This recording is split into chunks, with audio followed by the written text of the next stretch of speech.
Bismillahirrahmanirrahim. Assalamualaikum warahmatullahi wabarakatuh. Alhamdulillah rabbil alamin, wassalatu wassalamu ala asrofil anbiya wal mursalin wa ala alihi wa sahbihi rasulillah ajmain. Sedalam puji setinggi syukur kehadirat Allah Subhanahu wa taala, salawat beriring salam buat Nabi besar Muhammad sallallahu alaihi wasallam. Allahumma shalli ala Muhammad wa ala ali Muhammad. Yang saya hormati Bapak Dr. Arsil MPD serta Bapak Domrah MPD selaku dosen pengampu. Izinkan saya pada kesempatan ini mencoba mereview dari terjemahan buku Daniel L. Staflibim, yaitu The Chip Evaluation Model, di mana pada materi ini, pada buku ini yang dapat saya review adalah bab 7 atau chapter 7, yang pada bab 7 itu membahas materi mengenai budgeting evaluation.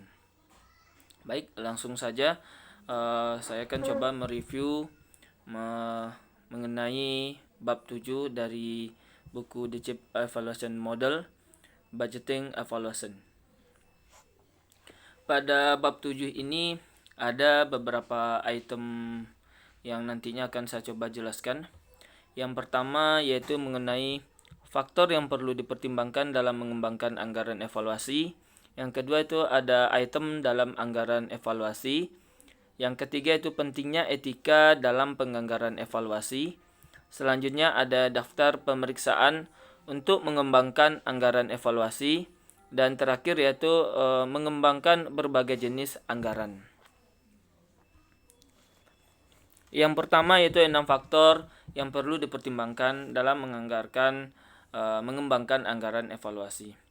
6 faktor yang perlu dipertimbangkan dalam mengembangkan anggaran evaluasi diantaranya adalah 1. Mengatasi saling ketergantungan antara desain evaluasi dan anggaran evaluasi.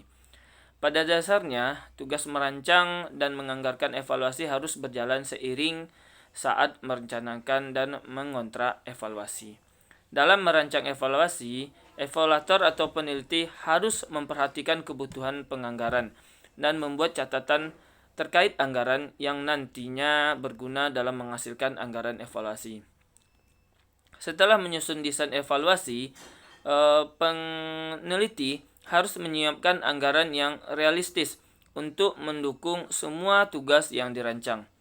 Rencana anggaran yang baik harus memberikan perkiraan terbaik dari semua dana yang dibutuhkan untuk melaksanakan evaluasi atau penelitian dengan sukses. Dalam mengembangkan anggaran evaluasi, peneliti harus bertujuan untuk memastikan bahwa orang yang memenuhi syarat dapat berhasil melaksanakan berbagai kegiatan evaluasi selama evaluasi diproyeksikan. Bekerja sama secara sistematis melalui proses evaluasi anggaran akan membantu evaluator memikirkan kehidupan yang akan dijalaninya. Yang kedua yaitu mematuhi peraturan institusi atau lembaga untuk anggaran evaluasi yang baik.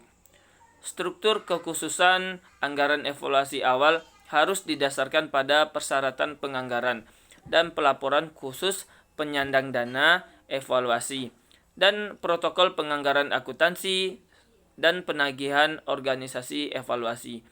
Dalam mengembangkan anggaran evaluasi, fungsional evaluator harus dengan tekun mempertimbangkan kedua faktor landasan ini. Pada awal proses penganggaran, evaluator harus berkonsultasi dengan kantor anggaran dan sumber daya manusia di dalam organisasinya untuk memverifikasi dan memahami proses anggaran, aturan, dan ketentuan khusus mereka. Penilai juga harus memastikan bahwa ia memahami dan mematuhi protokol keuangan pemberi dana. Yang ketiga, jika memungkinkan, lakukan komunikasi dengan penyandang dana dalam proses membuat anggaran evaluasi. Ketika permintaan proposal evaluasi memungkinkan adanya perubahan antara evaluator dan pemberi dana, pengevaluasi harus berkomunikasi dengan penyandang dana untuk mencapai kesepakatan tentang rencana anggaran evaluasi yang baik. Komunikasi yang baik antara evaluator dan penyandang dana sangat berharga bagi kedua belah pihak. Dalam pertukaran seperti itu, penilai harus menjelaskan kepada penyandang dana maksud untuk meminta semua. Antara evaluator dan penyandang dana harus mencoba mendiskusikan dan memahami bersama-sama tentang hal-hal berikut. Di antaranya adalah kaitan antara desain evaluasi dan kebutuhannya akan dana. Yang kedua itu akseptabilitas memberikan dana untuk kontingensi yang tidak dapat diprediksi, batasan dana untuk evaluasi anggaran, tingkat detail anggaran yang dibutuhkan oleh penyandang dana, protokol dan jadwal pengajuan tagihan evaluasi, serta jadwal pembayaran ke organisasi evaluator. Yang keempat yaitu menyediakan tinjauan dan pembaharuan anggaran secara berkala. Meskipun rancangan evaluasi yang rinci memberikan dasar penting untuk pembahasan anggaran dan keputusan awal penganggaran, namun penyandang dana mungkin mengalami kesulitan dalam memproyeksikan secara penuh sejauh mana kebutuhan informasi yang mungkin ditambahkan atau dihilangkan selama evaluasi berjalan. Setiap persyaratan baru selama evaluasi kemungkinan besar akan membutuhkan dana tambahan. Selain itu, penghentian tugas evaluasi tertentu di sepanjang jalan dapat membenarkan pengurangan anggaran evaluasi. Oleh karena itu, adalah wajar bagi penilai untuk meminta bahwa anggaran evaluasi asli harus ditinjau dan direvisi secara berkala. Yang kelima, perhatikan implikasi anggaran dan evaluasi formatif dengan sumatif. Tingkat fleksibilitas untuk anggaran evaluasi dapat bervariasi tergantung pada sejauh mana evaluasi tersebut interaktif atau tidak dengan kelompok klien dan terus responsif terhadap kebutuhan klien yang terungkap.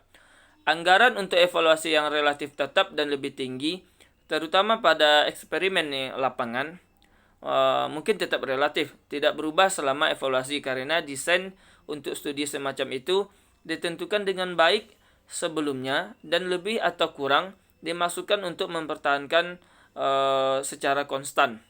Pada saat yang sama, desain dan anggaran untuk evaluasi formatif bersifat umum dan dimaksudkan untuk berkembang dan dapat terus berlanjut. Yang terakhir untuk faktor yang perlu dipertimbangkan dalam mengembangkan anggaran evaluasi adalah menyesuaikan anggaran dengan pertimbangan perjanjian pada jenis evaluasi tertentu. Tingkat dan jenis rincian yang diperlukan untuk penganggaran evaluasi dapat bervariasi, tergantung pada jenis kesepakatan evaluasi. Jenis perjanjian tersebut dapat berubah berupa hibah, kontrak harga tetap, kontrak yang dapat diganti biaya, atau perjanjian kerjasama. Biaya kerjasama, di antara kemungkinan lain-lainnya juga. Penulis dalam ini membahas mengenai perjanjian evaluasi secara rinci pada bab selanjutnya, itu pada bab 8. Untuk tujuan di sini, bab 7 ini menekankan bahwa evaluator perlu menganggarkan sesuai dengan jenis perjanjian yang akan dinegosiasikan dan secara bersama-sama memenuhi persyaratan penganggaran dan akuntabilitas fiskal dalam organisasinya. Yang selanjutnya, item dalam anggaran evaluasi. Dalam anggaran evaluasi ada beberapa item yang mungkin perlu diperhatikan atau dipertimbangkan. Yang pertama yaitu anggota. Dalam melakukan evaluasi tentu di sini membutuhkan anggota untuk pelaksanaan penelitian. Dalam buku ini dijelaskan bahwa berapa jumlah anggota dan orang tenaga yang dibutuhkan dalam penelitian harus dirinci secara baik. Selanjutnya adalah perjalanan. Dalam perjalanan ini yang akan diperhatikan adalah berapa biaya yang dibutuhkan dalam perjalanan, termasuk mungkin penyewaan kendaraan atau mungkin BBM, dan juga mungkin hal-hal yang berhubungan dengan kebutuhan perjalanan, termasuk dalam itu mungkin tiket, tiket pesawat juga boleh, tiket travel atau kendaraan yang dibutuhkan dalam melakukan evaluasi. Yang selanjutnya ada konsultan dan subkontraktor. Selanjutnya ada layanan, dan terakhir adalah biaya tidak langsung. Pentingnya etika dalam penganggaran evaluasi. Etika pendekatan untuk anggaran evaluasi. Ada beberapa hal-hal penting dalam etika penganggaran evaluasi. Maksud kami diantaranya adalah etika pendekatan untuk anggaran evaluasi. Ada kasus khusus untuk biaya evaluasi yang tidak diantisipasi. Ada etika tantangan dan komplikasi dalam evaluasi pendanaan.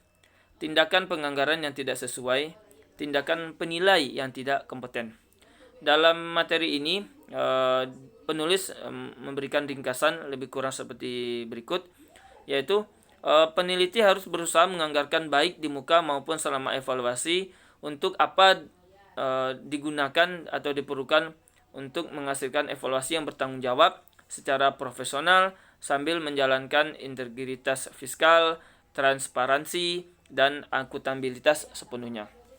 Secara umum, penulis menyarankan pelaksanaan evaluasi yang dirancang dan melakukan evaluasi penyesuaian yang diperlukan dalam mendesain sebelum menegosiasikan kontrak evaluasi.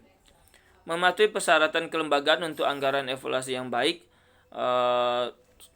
struktur dan kekhususan anggaran evaluasi harus didasarkan pada persyaratan penganggaran dan pelaporan khusus penyandang dana dan protokol penganggaran. Dalam mengembangkan anggaran evaluasi fungsional, evaluator harus secara tekun mempertimbangkan faktor landasan ini. Pada awal proses penganggaran, evaluator harus berkonsultasi dengan kantor anggaran dan sumber daya manusia di dalam organisasinya untuk memverifikasi dan memahami proses anggaran, aturan, dan ketentuan khusus mereka. Penilai juga harus memastikan bahwa dia memahami dan mematuhi protokol keuangan pemberi dana. Diskusi yang mereka harus capai dan mereka harus laksanakan dalam mencari pemahaman bersama tentang hal-hal yang mungkin dapat mereka diskusikan, diantaranya adalah kaitan antara desain evaluasi dan kebutuhannya akan dana. Selanjutnya ada akseptabilitas memberikan dana untuk kontingensi yang tidak terduga. Selanjutnya ada tingkat detail anggaran yang dibutuhkan oleh penyandang dana, protokol dan jadwal pengajuan tagihan evaluasi, serta jadwal pembayaran organisasi ke evaluator. Daftar pemeriksaan untuk mengembangkan anggaran evaluasi. Ada beberapa daftar yang harus dilakukan pemeriksaan untuk mengembangkan anggaran evaluasi.